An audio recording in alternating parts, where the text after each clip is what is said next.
And Eastern Health's investigation into the current outbreak revealed the spread of COVID-19 occurred in the school throughout grades K to 6. Several other Canadian jurisdictions are also reporting outbreaks in schools, as well as a rising proportion of COVID-19 cases in children under the age of 12. And this is due to the more contagious Delta variant. Our most recent outbreak resulted in 2 schools moving to online learning, and public health strives to have schools open to in-person learning to the greatest extent possible for the health and well-being of children. So to help keep schools open, we need to enhance public health measures to reduce the risk of COVID-19 transmission. So effective Monday, November 1st, we're making 2 changes. First, we are extending the special measures orders for masking to include students in kindergarten to grade 3 and staff in regulated childcare centres. This means that masks will be required at all times indoors, including when children are seated in their classrooms.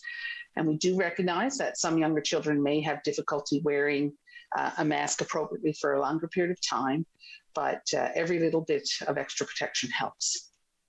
Second, after consultations with Department of Education and school districts, cohorting will once again be required indoors and to the greatest extent possible outdoors for regulated childcare centres and grades K to 6 in schools. Limiting the interaction between classes will reduce the spread of COVID-19 in the event that it makes its way into a school or daycare. We are not recommending any changes for grade 7 and above, as a very good proportion of that population is fully vaccinated. And at this time, there's no indication of increased COVID-19 spread in those grades through school activities. I know that there are many worried parents on the Burin Peninsula right now, and I certainly understand your concerns. But we are more than a week into this outbreak, and Eastern Health has a good handle on the situation. And I want to assure you that if your child's school is open for in-person learning, that means public health considers it safe for them to attend. These additional public health measures are not forever. They are temporary until school-age children have the opportunity to be fully vaccinated. We are hopeful that Health Canada will soon grant approval of the Pfizer vaccine for children age 5 to 11. And once approved, we will be rolling out our immunization program for this age group, which is about 35,000 children in our province. Until then, we need to ensure a balanced approach that reduces the risk of COVID-19 transmission for the well-being of children. As the Halloween weekend kicks off, we ask everyone to keep safety in mind. So when handing out treats, please wash or sanitize your hands and wear a non-medical mask when answering the door. Drop treats into children's bags to avoid multiple children putting their hands in a common container. If you are unwell or self-isolating for any reason, please do not give out treats. Children should also stay at home if they feel unwell or are self-isolating for any reason. Be respectful of households that are not handing out treats and skip any home that has a sign on the door saying that they're unable to participate in Halloween. Remind children to wash their hands before they leave to trick or treat and when they return home before eating any treats. Parents should also remind children to physically distance as much as possible when getting treats at each home. Road safety is also important, so children should wear reflective materials, watch for traffic, and use crosswalks. If you are driving Halloween night, please be on the lookout for children and drive with extra caution.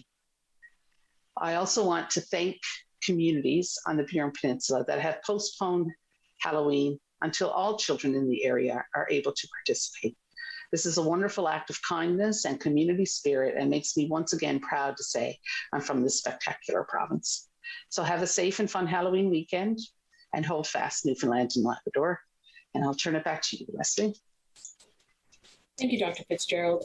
We have 5 media registered for today's availability. The first round of the question and answer session will give each reporter the opportunity to ask 1 question and 1 follow-up. Following this, there will be a final round where each reporter will have the opportunity to ask 1 final question. Our first questions are from Peter Cowan with CBC. Please go ahead.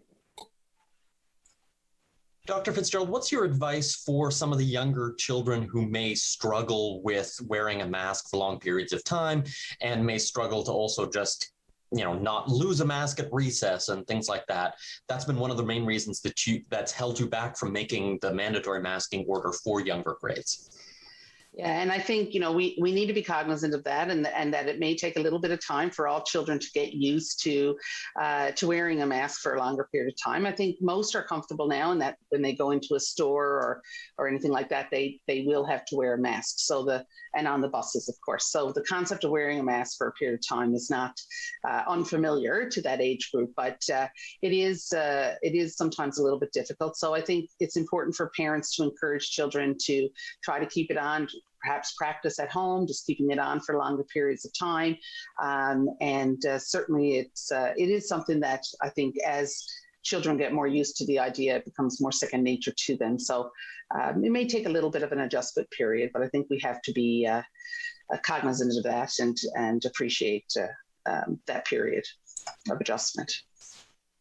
We saw NACI has come out with more guidelines for who should get a third shot, including anyone over 80, Indigenous communities, healthcare workers who may have gotten a very tight interval doses early on. Is Newfoundland and Labrador going to be following that guideline, and when do you expect that to start happening?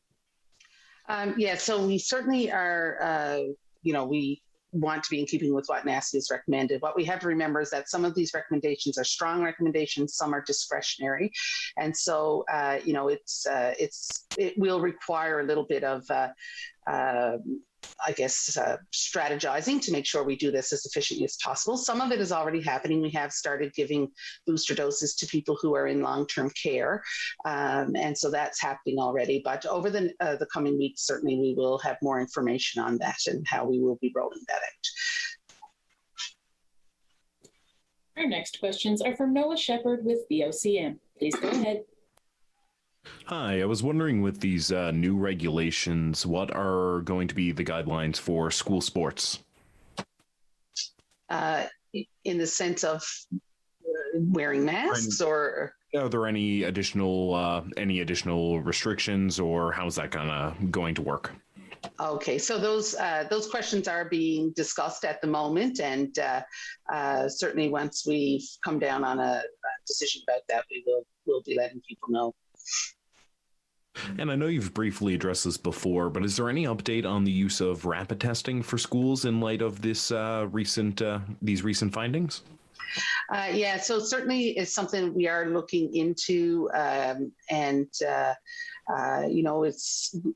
think we would like to move in that direction at this point, but we're still trying to work through the logistics of that and exactly how we would do that. Obviously, that's going to take a little bit of consultation with our, with schools, school districts, and RHAs just to make sure that we're doing it properly. So those conversations are happening, and once we have more information, certainly we'll be coming out with that information. Thank you. Our next questions are from Ben Cleary with NTV. Please go ahead. Hi, thank you, Dr. Fitzgerald. My first question is, what's your message to parents of students in schools where COVID has been identified and maybe they're just worried right now because the school is open and not closed? Yeah, so what we have to remember is that when we close the school, public health takes that very seriously. It's not a quick or easy decision. It's not a reactive decision. We want to make sure that what we're doing is what's in the best interest for the health and overall well-being of the children. And obviously, if we look at a situation like in Sacred Heart, where we had a lot of cases in many grades, there was clearly transmission within the school community. And so that made the decision to go to online learning. There may be situations where we have a lot of contacts in multiple grades, and that may influence the decision to go to online learning. Just because there's a case in the school does not mean that that child got the case in the school.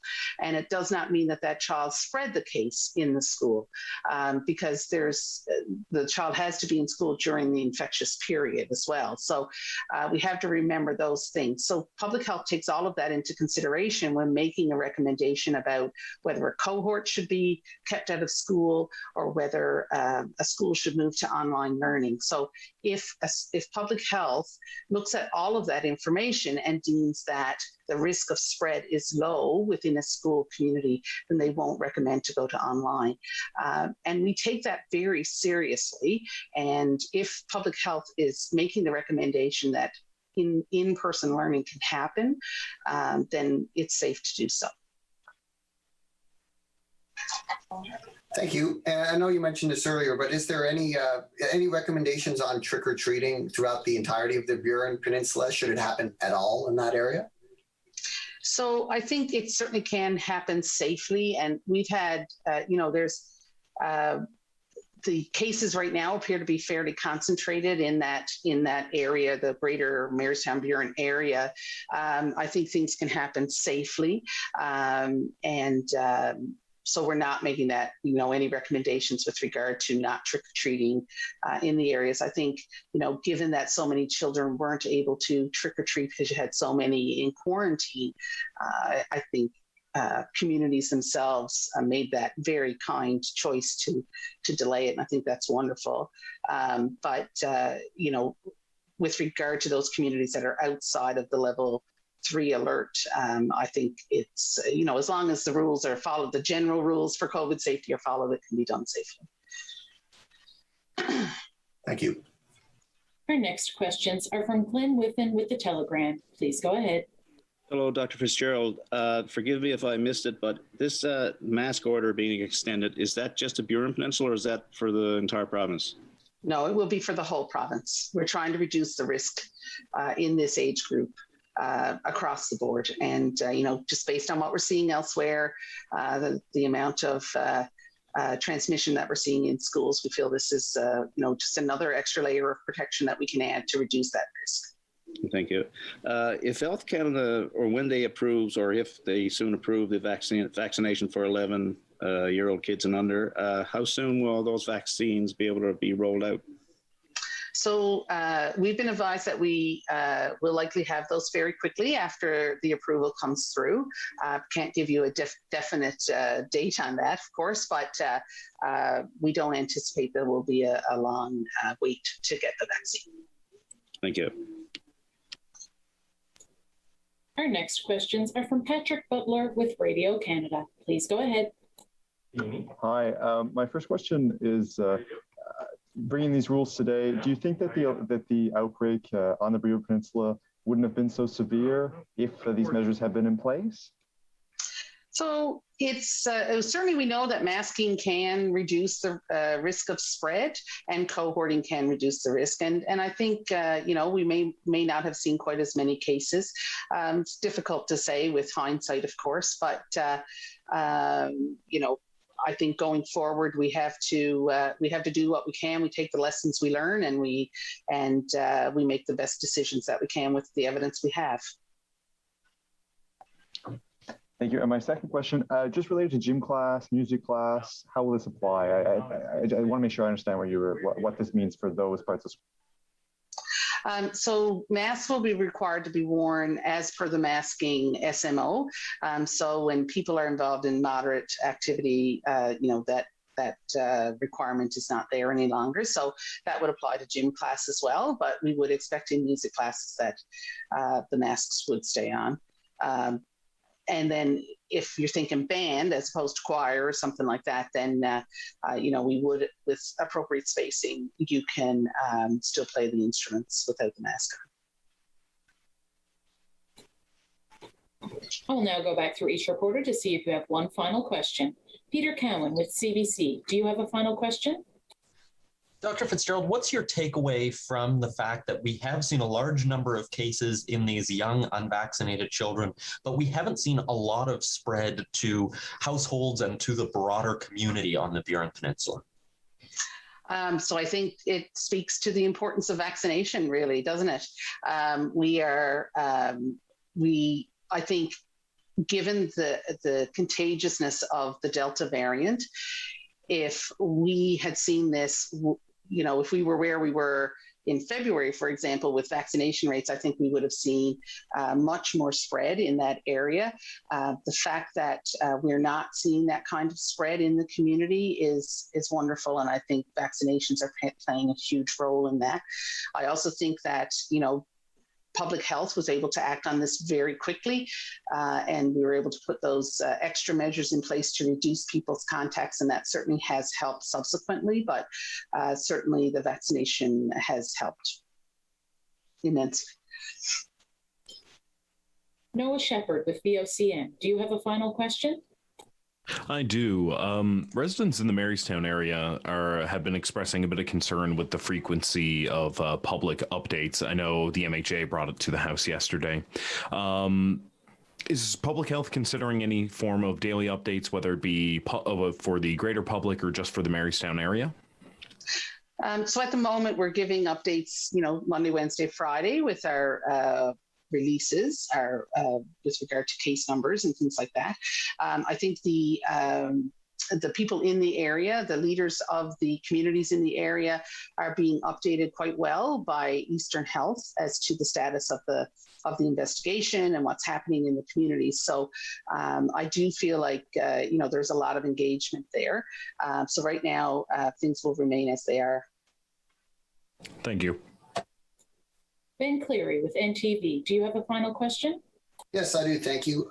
Will any additional resources in terms of testing or anything else be sent out to the area of the outbreak? So they've already had quite an increase in their testing out there. And so Eastern Health has a mobile team for testing that will go to areas of outbreak, and that team has been deployed there. And so they've actually had quite a bit of extra support for their testing. Glenn Whiffen with the Telegram. Do you have a final question? Yes, quick question. So masks, just to clarify this for me again. So masks for these kids will have to be worn when they arrive at school and during class, in class as well? Yes, so the mask, well, if they take the bus, it'll have to be worn on the bus, and then it will be expected to be worn at all places in school, unless they're eating or drinking. And then if they're participating in activities that they're not able to wear the mask, for example, playing a musical instrument or a woodwind of some type, or engaging in moderate activity, then those would be the exceptions. But other than that, they would be required to wear their mask.